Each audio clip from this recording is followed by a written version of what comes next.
प्रदेश कांग्रेस अध्यक्ष मोहन मरकाम हाँ कहिन है कि ईडी डहार ले जोन भी कार्रवाई प्रदेश में करे जाते ओकर खिलाफ सर्वोच्च न्यायालय की टिप्पणी ले ये बात साफ हो गई है कि केंद्र सरकार है ईडी और इनकम टैक्स ला आड़ लेके राज्य के कांग्रेस सरकार ला परेशान करे की कोशिश करे थे। श्री मरकाम हकीन की जानबूझ के कांग्रेस के नेता पदाधिकारी मन ला ईडी के छापा मार के और ईडी के कार्रवाई करके और बेईमान साबित करे की कोशिश करे जाते। फिर सर्वोच्च न्यायालय है ईडी ऊपर टिप्पणी करे है कि राज्य में भय के माहौल बनाए के कोशिश झन करे जाए और एक ले भाजपा के जोन भी करतूत है वह उजागर हुआ थे। श्री मरकाम हकीन के अवैध चुनाव में घलो यहाँ के जनता मन ईडी और इनकम टैक्स के कार्रवाई ला सच्चाई के साथ में जान की रही। जहाँ जहाँ विपक्ष की सरकारें हैं उन सरकारों को परेशान करने के लिए केंद्र सरकार ईडी हो, सीबीआई हो, इनकम टैक्स हो, इनको आगे करके उन सरकारों को बदनाम करने का प्रयास किया जाता है। मगर यहाँ की जनता समझ चुकी है कि यहाँ की जनता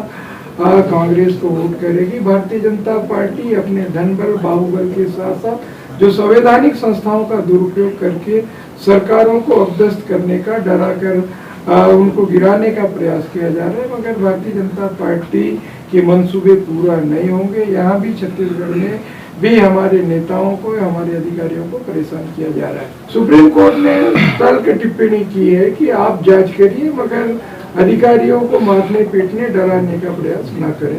सुप्रीम कोर्ट ने ये कहा। ब्यूरो रिपोर्ट, उटलंगा न्यूज।